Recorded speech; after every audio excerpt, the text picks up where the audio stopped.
កិច្ចចាប់ផ្ដើមនេះខ្ញុំសូមគោរពជម្រាបសួរដល់លោកគ្រូនិងសួស្តីដល់មិត្តរួមថ្នាក់ទាំងអស់គ្នាដែលមានវត្តមាននៅទីនេះថ្ងៃនេះខ្ញុំឈ្មោះថុយសានគីដែលជាសិស្សនៅសាលាវិទ្យាល័យផ្នែករមៀមានកិត្តិយសជាខ្លាំងដែលបានឡើងមកធ្វើបទបង្ហាញតាក់ទងនឹងអំពីប្រធានបទ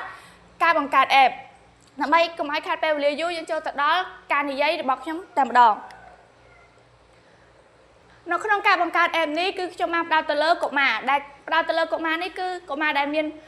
វ័យតូចរៀននៅក្នុងថ្នាក់បឋមជាដើមនៅក្នុងនោះខ្ញុំបានបង្ហាញអំពីការស្គាល់អំពីសត្វផ្លែឈើនិងមានរូបភាពផ្លែឈើសត្វឲ្យពួកគេបានមើលឃើញផងដែរហើយនៅក្នុងនោះក៏មានការផ្ដោតទៅក្នុងការលេងហ្គេមបន្តិចបន្តួចផងដែរដូច្នេះកុំឲ្យខាតពេលយូរយើងចូលទៅមើលការធ្វើ app របស់ខ្ញុំ app របស់ខ្ញុំគឺ screen ទី1គឺមានពាក្យថាតើអ្នកចង់ស្គាល់អំពីអ្វីដើម្បីសួរទៅកាន់អ្នកប្រើប្រាស់ app របស់ខ្ញុំតែគេចង់ស្គាល់អំពីផ្លែឈើមុនឬក៏សត្វមុន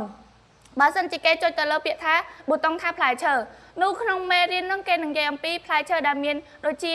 ផ្លែអូឡឹកផ្លែស្ពឺផ្លែស្ក្រានៀកផ្លែត្របែកជាដើមហើយដើម្បីបញ្ចប់ក្នុងការរៀននេះយើងយល់នឹងស្គាល់ហើយចុចត្រឡប់ក្រោយដើម្បីទៅរៀនទៅកាន់មេរៀនសត្វម្ដងសត្វនេះគឺ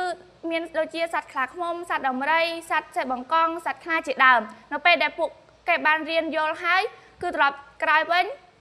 ហើយក៏ដល់បានចូលលេងហ្គេមដែលហ្គេមនេះគឺគេដាក់ថាតើរូបខាងក្រោមជាសត្វអ្វីហើយមានរូបភាពឲ្យមើលចូលជ្រើសរើសចម្លើយបើសិនជាបងអូនចុចខុសនោះវានឹងចេញពាក្យថា fail និងត្រឡប់ទៅក្រោយដើម្បីលេងម្ដងទៀតដើម្បីយើងលេងឈ្នះយើងចុចពាក្យដែលត្រឹមត្រូវនឹងរូបភាពដូចជានេះជាផ្លែអ្វីគឺផ្លែស្ពឺនៅពេលដែលចុងបញ្ចប់វានឹងចេញពាក្យថាអបអរសាទរអ្នកជោគជ័យហើយ